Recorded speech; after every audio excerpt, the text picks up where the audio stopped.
तुम्हारा प्रभु कितना है प्यारा। साथ तुम्हारा प्रभु कितना है प्यारा। मिल गई मंजिल, मिल गया किनारा, मिल गया किनारा। साथ तुम्हारा प्रभु कितना है प्यारा। साथ तुम्हारा प्रभु।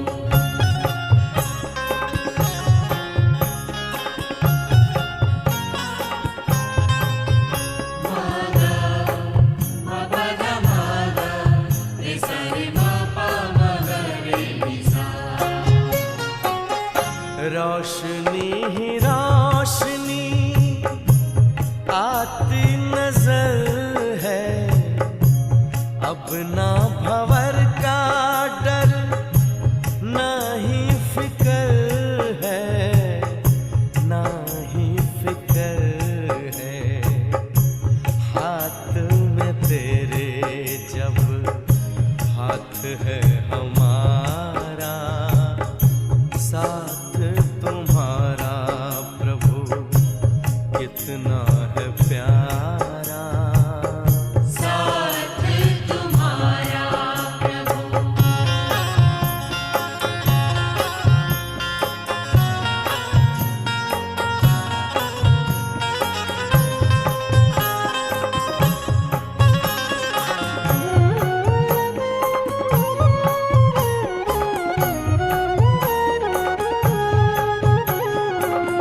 किसको खबर है कौन साथ है हमारे, जिसकी नजर से चलते चांद और तारे, चांद और तारे।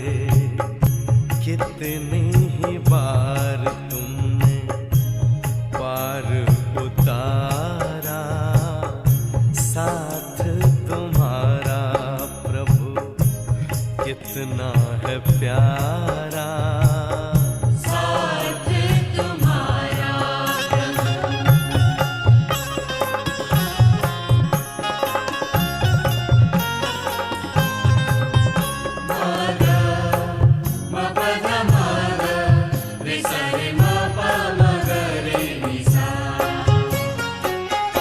अपना गगन अब तो अपनी जमीन है, तू मिल गया तो फिर हमें क्या कमी है, हमें क्या कमी है। कितना हसीन लगता हर एक नजारा, साथ तुम्हारा प्रभु कितना है प्यारा।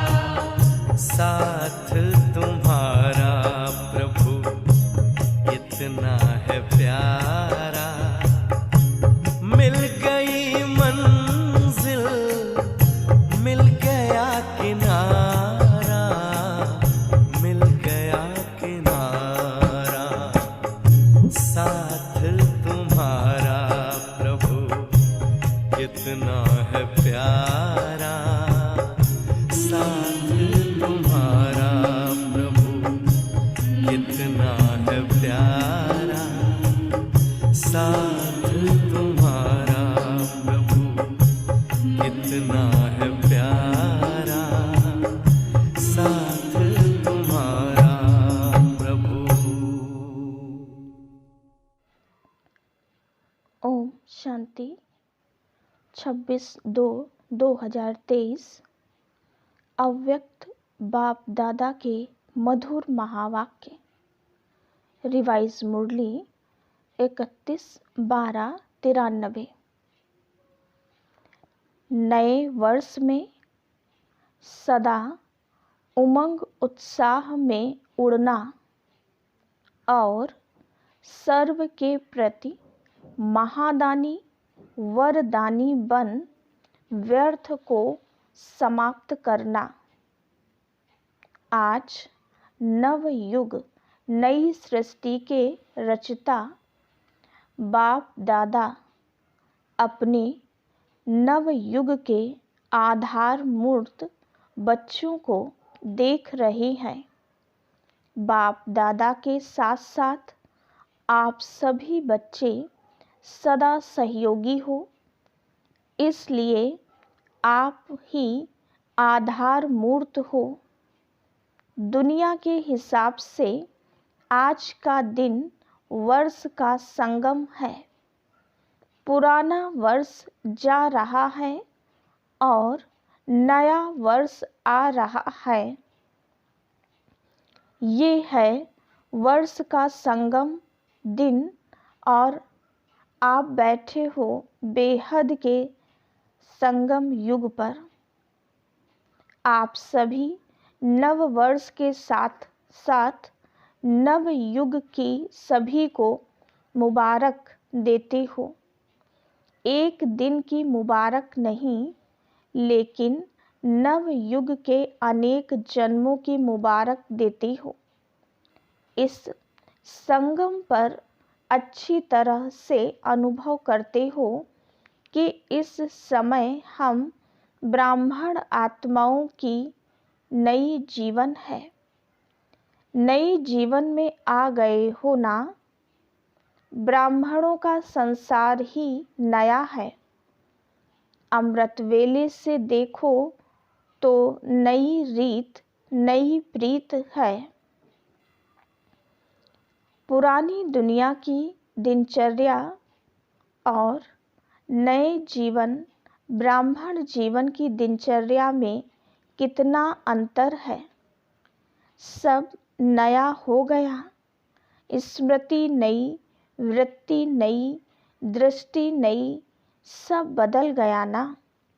और नई जीवन कितनी प्यारी लगती है। वैसे भी नई चीज सबको प्यारी लगती है। पुरानी चीज छोड़ना चाहती हैं और नई चीज लेना चाहती हैं। तो इस समय का ये छोटा सा नया संसार है। संसार भी नया और संस्कार भी नए। इसलिए दुनिया वाले भी नए वर्ष को धूमधाम से मनाते हैं। मनाने का अर्थ है उमंग उत्साह में आना। उत्साह होता है, इसीलिए मनाने के दिन को उत्सव कहा जाता है। उत्साह से ही एक दो को बधाइयाँ व मुबारक देती हैं व ग्रीटिंग्स देती हैं। आप ब्राह्मण आत्माओं के लिए हर दिन उत्सव है। सदा उत्सव अर्थात उमंग उत्साह में रहते हो। यह उमंग उत्साह ही ब्राह्मण जीवन है। दुनिया की रीति प्रमाण विशेष दिन को मनाते हो। आज मनाने के लिए इकट्ठे हुए हो ना। लेकिन आपका नव युग नई जीवन का उमंग उत्साह सदा ही है। ऐसे नहीं कि 2 तारीख हो जाएगी तो उमंग उत्साह खलास हो जाएगा। 1 मास हो गया तो और ख़त्म हो जाएगा। हर दिन उमंग उत्साह बढ़ता जाता है, कम नहीं होता। ऐसे है ना कि अपने अपने स्थान पर जाएंगे तो उत्साह खत्म हो जाएगा। हर घड़ी उमंग उत्साह की है, क्योंकि उमंग उत्साह ही आप ब्राह्मणों की उड़ती कला के पंख हैं। इस उमंग उत्साह के पंखों से सदा उड़ते रहते हो। अगर कार्य अर्थ कर्म में भी आते हो, फिर भी उड़ती कला की स्थिति से कर्म योगी बन कर्म में आते हो तो उड़ती कला वाले हो ना, तो बिना पंखों के तो उड़ नहीं सकते। यह उमंग उत्साह उड़ती कला के पंख सदा साथ हैं। यह उमंग उत्साह आप ब्राह्मणों के लिए बड़े से बड़ी शक्ति है। नीरस जीवन नहीं है। दुनिया वाले तो कहेंगे कि क्या करें, रस नहीं है, नीरस हैं, बेरस हैं। और आप क्या कहेंगे?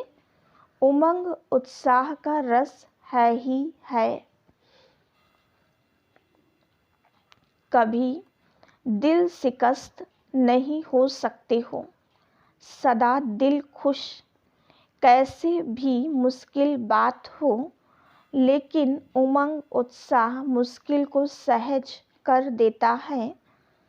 उत्साह तूफान को भी तोहफा बना देता है। पहाड़ को भी राई नहीं लेकिन रुई बना देता है। उत्साह किसी भी परीक्षा व समस्या को मनोरंजन अनुभव कराता है। इसलिए उमंग उत्साह में रहने वाले नव युग के आधार मूर्त नव जीवन वाले ब्राह्मण आत्माएं हो। अपने को जानते हो, मानते भी हो या सिर्फ जानते हो, क्या कहेंगे? जानते भी हैं, मानते भी हैं और उसी में चलते भी हैं।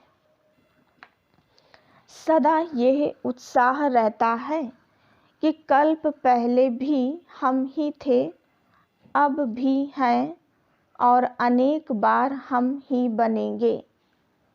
तो अविनाशी उत्साह हो गया ना। थे, हैं और सदा होंगे। तीनों काल का हो गया ना। पास्ट, प्रेजेंट और फ्यूचर तीन काल हो गए तो अविनाशी हो गया ना। बाप दादा देख रहे थे कि अविनाशी उमंग उत्साह में रहने वाली आत्माएं नंबरवार हैं या सब नंबर 1 हैं। जब है ही निश्चय बुद्धि विजयी, तो विजयी तो जरूर नंबर 1 होंगे ना, नंबरवार थोड़े ही होंगे। तो सदा नव जीवन के इस उत्साह में उड़ते चलो, क्योंकि आप आधार मूर्त हो। सिर्फ अपने जीवन के लिए आधार नहीं हो, लेकिन विश्व के सर्व आत्माओं के आधार मूर्त हो। आपकी श्रेष्ठ वृत्ति से विश्व का वातावरण परिवर्तन हो रहा है। आपके पवित्र दृष्टि से विश्व की आत्माएं और प्रकृति दोनों पवित्र बन रही हैं। आपके दृष्टि से सृष्टि बदल रही है। आपके श्रेष्ठ कर्मों से श्रेष्ठाचारी दुनिया बन रही है। तो कितनी जिम्मेवारी है। विश्व की जिम्मेवारी का ताज पहना हुआ है ना, कि कभी भारी लगता है तो उतार देते हो। क्या करते हो? जो डबल लाइट रहते हैं उनको ये जिम्मेवारी का ताज भी सदा लाइट अनुभव होगा, भारी नहीं लगेगा। इस समय के ताजधारी भविष्य के ताजधारी बनते हैं। तो नए वर्ष में क्या करेंगे? अव्यक्त वर्ष भी मनाया। अव्यक्त वर्ष अर्थात फरिश्ता बन गए कि अभी बनना है। फरिश्ते क्या करते हैं? अव्यक्त का अर्थ ही है फरिश्ता। वर्ष पूरा किया तो फरिश्ता बने ना कि नहीं। अव्यक्त वर्ष अभी लंबा कर दें, 2 वर्ष का 1 वर्ष बना दें। अभी और आगे बढ़ना है ना। अव्यक्त वर्ष मनाया, अब फरिश्ता बनकर क्या करेंगे? सदा, हर दिन, हर समय महादानी और वरदानी बनना है। तो यह वर्ष महादानी वरदानी वर्ष मनाओ। जो भी संबंध संपर्क में आए उस आत्मा को महादानी बन कोई न कोई शक्ति का, ज्ञान का, गुण का दान देना ही है। तीनों खजाने कितने भरपूर हो गए हैं। ज्ञान का खजाना भरपूर है कि थोड़ा कम है। मास्टर नॉलेजफुल होना तो ज्ञान का खजाना भी है, शक्तियों का खजाना भी है और गुणों का खजाना भी है। तीनों में संपन्न हो कि एक में संपन्न हो, दो में नहीं। वर्तमान समय आत्माओं को तीनों की बहुत आवश्यकता है। सारे दिन में कोई ना कोई दान देना ही है, चाहे ज्ञान का, चाहे शक्तियों का, चाहे गुणों का, लेकिन देना ही है। महादानी आत्माओं का बिना दान दिए हुए कोई भी दिन ना हो। ऐसे नहीं वर्ष पूरा हो जाए और कहो हमें तो चांस नहीं मिला। चांस लेना भी अपने ऊपर है कि चांस देने वाला दे तब चांस ले सकते हैं या स्वयं भी चांस ले सकते हैं। लेना आता है कि कोई देवे तो लेना आता है। कोई चांस नहीं देगा तो क्या करेंगे? देखते सोचते रहेंगे। सारे दिन में चाहे ब्राह्मण आत्माओं के, चाहे अज्ञानी आत्माओं के संबंध संपर्क में तो आते ही होना। जिसके भी संबंध संपर्क में आओ उनको कोई ना कोई दान अर्थात सहयोग दो। दान शब्द का रूहानी अर्थ है सहयोग देना। तो रोज महादानी व वरदानी बन वरदान कैसे देंगे? वरदान देने की विधि क्या है? आपके जड़ चित्र तो अभी तक वरदान दे रहे हैं। तो वरदान देने की विधि है, जो भी आत्मा संबंध संपर्क में आए उनको अपने स्थिति के वायुमंडल द्वारा और अपने वृत्ति के वाइब्रेशंस द्वारा सहयोग देना अर्थात वरदान देना। कैसी भी आत्मा हो, गाली देने वाली भी हो, निंदा करने वाली हो, लेकिन अपनी शुभ भावना, शुभ कामना द्वारा, वृत्ति द्वारा, स्थिति द्वारा ऐसी आत्मा को भी गुण दान या सहनशीलता की शक्ति का वरदान दो। अगर कोई क्रोध अग्नि में जलता हुआ आपके सामने आए तो आग में तेल डालेंगे या पानी डालेंगे? पानी डालेंगे ना कि थोड़ा तेल का भी छींटा डालेंगे? अगर क्रोधी के आगे आपने मुख से क्रोध नहीं किया, मुख से तो शांत रहे, लेकिन आँखों द्वारा, चेहरे द्वारा क्रोध की भावना रखी, तो भी तेल के छींटे डाले। क्रोधी आत्मा परवश है, रहम के शीतल जल द्वारा वरदान दो। तो ऐसे वरदानी बने हो कि जिस समय आवश्यकता है उस समय सहन शक्ति का तीर नहीं चलता है।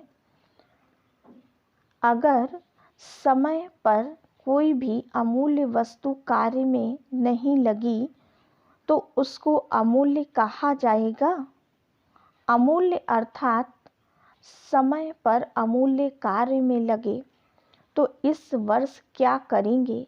महादानी वरदानी बनो। चैतन्य में संस्कार भरते हो तब तो जड़ चित्रों द्वारा भी वरदानी मूर्त बनते हो। संस्कार तो अभी भरने है ना, कि जिस समय मूर्ति बनेगी उस समय भरेंगे। महादानी वरदानी मूर्त बनने से व्यर्थ स्वतः ही खत्म हो जाएगा, क्योंकि जो महादानी हैं, वरदानी हैं, दूसरे को देने वाले दाता हैं। तो दाता का अर्थ ही है समर्थ। समर्थ होगा तब तो देगा। तो जहाँ समर्थ है वहाँ व्यर्थ स्वतः ही खत्म हो जाता है। समर्थ स्थिति है स्विच ऑन होना। जैसे इस स्थूल लाइट का स्विच ऑन करना अर्थात अंधकार को समाप्त करना। ऐसे समर्थ स्थिति अर्थात स्विच ऑन करना। तो स्विच ठीक है या कभी ठीक, कभी लूज हो जाता है या फ्यूज हो जाता है। ऑन करना तो आता है ना। आजकल तो छोटे छोटे बच्चे भी स्विच ऑन करने में होशियार होते हैं। टीवी का स्विच ऑन कर देते हैं ना। तो स्विच ऑन होने से एक एक व्यर्थ संकल्प को समाप्त करने की मेहनत से छूट जाएंगे। अव्यक्त फरिश्तों का यही श्रेष्ठ कार्य है। और क्या नवीनता करेंगे? अव्यक्त वर्ष में अपना चार्ट रखा था कि कभी रखा कभी नहीं रखा, कभी कभी वाले बने या सदा वाले बने, कभी कभी वाले ज़्यादा हैं। इस नए वर्ष में नया चार्ट रखना। क्या नया चार्ट रखेंगे? 4 सब्जेक्ट को तो अच्छी तरह से जानते हो। तो इस वर्ष का यही चार्ट रखना कि चारों ही सब्जेक्ट में, चाहे ज्ञान में, चाहे योग में, धारणा में, सेवा में, हर सब्जेक्ट में हर रोज कोई ना कोई नवीनता लानी है। ज्ञान अर्थात समझदार बनना, समझ देना और समझदार बन चलना। ज्ञान में भी नवीनता का अर्थ है जो अपने में कमी है उसको धारण किया तो नवीनता हुई ना। ना से हाँ हुई तो नया हुआ ना।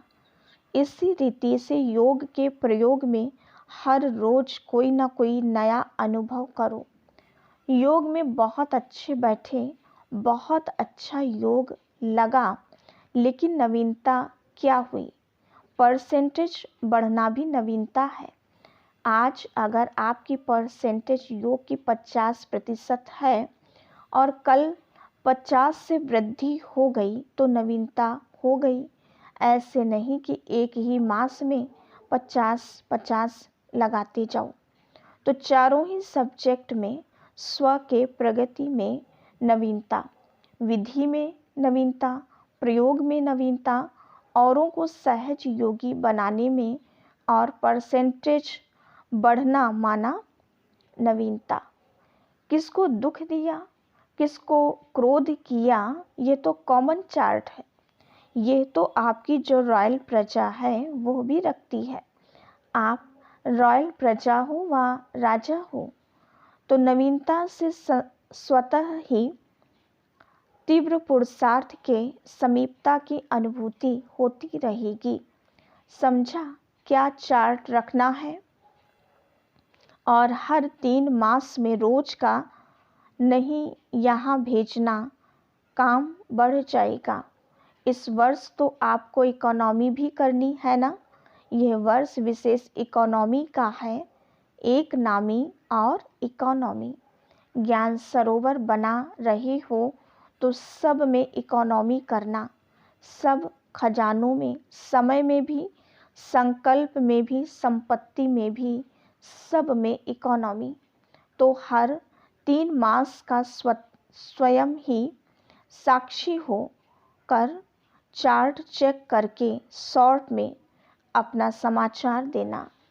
हर 3 मास में देखना प्रगति है या जैसे है वैसे ही है। गिरती कला में तो जाना नहीं, लेकिन ऐसा भी नहीं कि जैसा है वैसा ही हो। पुरुषार्थ में मिडगेट नहीं बनना। मिडगेट अच्छा लगेगा, ऐसे नहीं कहना कि चाहते तो थे लेकिन क्या करें, क्या क्या नहीं कहना। ब्राह्मणों की यह भाषा नहीं है कि क्या करें, कैसे करें, ऐसा करें, वैसा करें, लेकिन दूसरों को भी सहयोग देंगे कि ऐसे करो। समझा क्या चार्ट रखना है। अब देखेंगे कौन कौन क्या क्या करता है।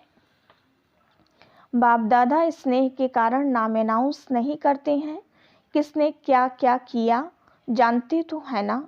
आजकल टीवी का फैशन है, बाप दादा के पास भी टीवी है। बाप दादा जानते हैं जो पिछले वर्ष काम दिया वो किसने कितना किया। नाम अनाउंस करें, हाफ कास्ट कितने रहे, फुल कास्ट कितने रहे।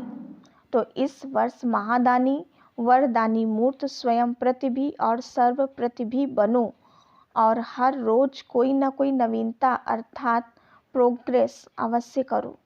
तो ये हुआ स्व के पुरुषार्थ के प्रति। सेवा में क्या करेंगे, सेवा में भी नवीनता लानी है ना। मेले भी बहुत कर लिए, प्रदर्शनियाँ तो अनगिनत कर ली, सेमिनार कॉन्फ्रेंस भी बहुत की। अभी आवाज़ बुलंद करने वाले माइक तो तैयार करने ही हैं, लेकिन उसकी विधि क्या है। वैसे पहले भी सुनाया है लेकिन किया कम है। सेवा की रिजल्ट में देखा गया है कि बड़े निमित्त आत्माओं को समीप लाने के पहले, चाहे कोई नेता है, चाहे कोई बड़े ऑफिसर हैं, लेकिन उन्हों को समीप लाने का साधन है, उन्हों को सेक्रेटरी को अच्छी तरह से समीप लाओ। आप लोग बड़ों के ऊपर टाइम देते हो, वो अच्छा अच्छा कहकर फिर सो जाते हैं। उन्हों को फिर जगाने के लिए इतना टाइम तो मिलता नहीं, ना वो देते हैं, ना आप जा सकते हो। इसलिए सेक्रेटरी जो होते हैं वो बदलते भी नहीं हैं, बड़े तो सब बदल भी जाते हैं। आज एक मिनिस्टर की सेवा करते हो और कल वो प्रजा बन जाता है। सेक्रेटरी काफ़ी सहयोगी बन सकते हैं। तो किसी भी वर्ग की सेवा में इस वर्ष विशेष सेक्रेटरी, मैनेजर्स या प्राइवेट असिस्टेंट जो भी शक्तिशाली हों, बड़ों के समीप हों, उन आत्माओं की सेवा विशेष करो। दूसरी बात, पहले भी इशारा दिया है कि वर्तमान समय कम खर्चा और नाम वाला। उसकी विधि है कि जो भी छोटी या बड़ी संस्थाएं हैं, एसोसिएशंस हैं, उन्हों से संबंध संपर्क रखो। बनी बनाई स्टेज पर नाम वाला करो, कम खर्चा नाम वाला करते हो, लेकिन और तीव्र गति से। हर देश में या हर गांव में या हर जिले में जो भी भिन्न भिन्न प्रकार के एसोसिएशंस हैं या बहुत वर्ग के कार्य करने वाले हैं, कॉन्फ्रेंस करने वाले हैं या सम्मेलन करते हैं, तो बनी बनाई स्टेज पर संदेश दो, तो समय और मेहनत दोनों बच जाएंगे। अभी इसको तीव्र गति में लाओ। चेक करो कि जिस देश के या जिस स्थान के निमित्त बने हैं, उस स्थान की कोई भी संस्था वंचित नहीं रह जाए, क्योंकि वर्तमान समय वायुमंडल परिवर्तन हो गया है। अभी डर कम है, स्नेह ज़्यादा है, अच्छा मानते हैं, अच्छा बनते नहीं हैं लेकिन अच्छा मानते हैं। इसलिए इस दो प्रकार की सेवा को और अंडरलाइन करो तो सहज माइक तैयार हो जाएंगे। नया वर्ष शुरू किया है तो नया विधि और विधान भी चाहिए ना।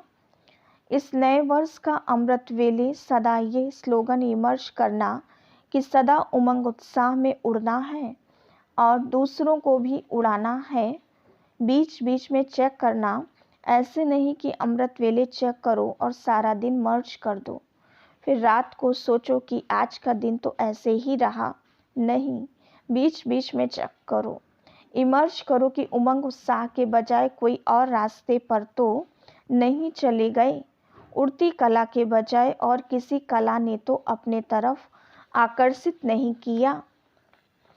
अच्छा, चारों ओर के नवजीवन अनुभव करने वाले सर्व ब्राह्मण बच्चों को, सदा नव युग के आधार मूर्त श्रेष्ठ आत्माओं को, सदा संकल्प, बोल और कर्म द्वारा महादानी वरदानी आत्माओं को, सदा स्वयं की स्थिति द्वारा औरों की परिस्थिति को भी सहज बनाने वाली समर्थ आत्माओं को, सदा हर दिन स्वयं में प्रगति अर्थात नवीनता अनुभव करने वाले समीप आत्माओं को, सदा एक नामी और इकोनॉमी करने वाले बाप समान समीप आत्माओं को बाप दादा का याद, प्यार और नमस्ते।